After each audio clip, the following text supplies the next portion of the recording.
하두셋. 안녕하십니까. 사마열혈입니다. 노명선 이왕구 교수님죠. 663페이지 제3절 배상명령 절차 로마자 1번의 의의와 취지. 배상명령 제도는 범죄 행위로 인한 피해자가 금전적인 배상 청구권을 당해 형사 절차에 부대하여 행사하는 제도를 말한다. 범죄 행위로 발생한 민사상의 손해배상 청구권을 형사소송에 부대함으로써 절차의 번복을 피하고 증거의 공동사용을 통해 소송의 경제성을 기하는 한편 피해자 구제에도 기여하는 데 존재의 의의가 있다. 로마자 2번의 배상명령의 요건 1번의 대상 제1심 또는 제2심의 형사공판 절차에서 상해죄, 중상해죄, 상해치사, 폭행치사, 과실치사상해죄, 절도와 강도의 죄, 사기와 공갈의 죄, 횡령과 배임의 죄에 의한다. 다만 이외의 죄에 664페이지 대한 피고사건에서의 피고인과 피해자 사이에 합의된 손해배상액에 대해서도 배상을 명할 수 있다. 이번에 배상명령의 범위 소송 촉진 등에 관한 특례법은 피고사건의 범죄 행위로 인하여 발생한 직접적인 물적 피해, 치료비 손해 및 위자료의 배상을 청구할 수 있다고 하여 일시소득에 대한 손해는 배상명령의 범위에 포함시키지 않고 있다.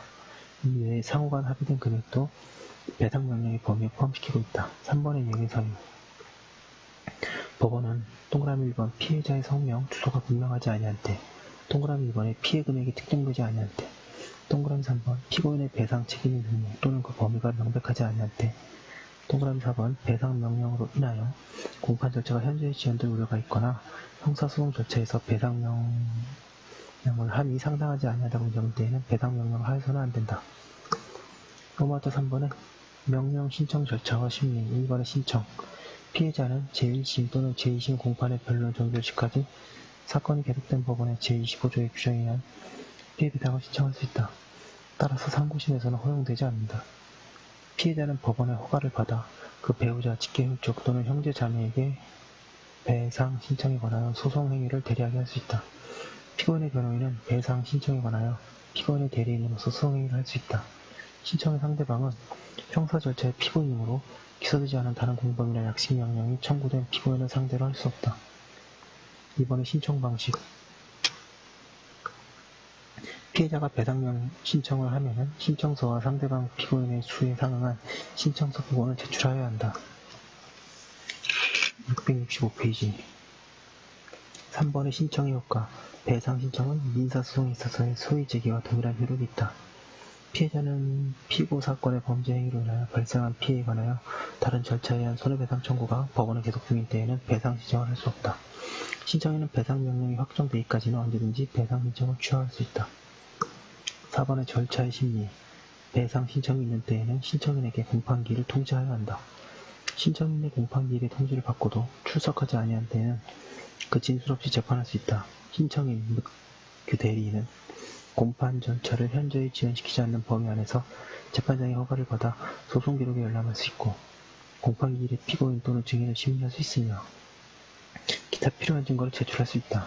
다만 이를 허가하지 않는 재판에 대해서는 불복을 신청하지 못한다.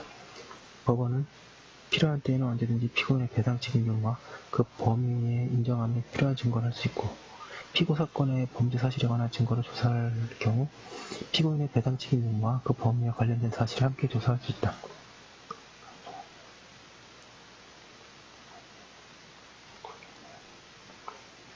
로마자 4번의 배상명령의 재판 1번의 배상 신청 각하 배상 신청이 부적법한 때 또는 그 신청이 이유 없거나 배상 명령을 하기 상당하지 아니하다고 인정될 때에는 결정으로 이를 각하해야 한다. 2번에 배상 명령의 선고 유죄 판결의 선고와 동시에 해야 하고 이를 유죄 판결의 중에 표시할 수 있다. 배상 명령의 절차 비용은 특히 그 부담할 자를 정한 경우를 제외하고는 국고의 부담으로 한다. 666페이지 3번 배상 명령에 대한 불복 신청을 각하하거나 그 일부를 인용한 재판에 대하여 신청인은 불복을 신청하지 못하며 다시 동일한 배상 신청을 할 수 있다. 이 경우에도 민사소송에 의한 청구는 가능하다.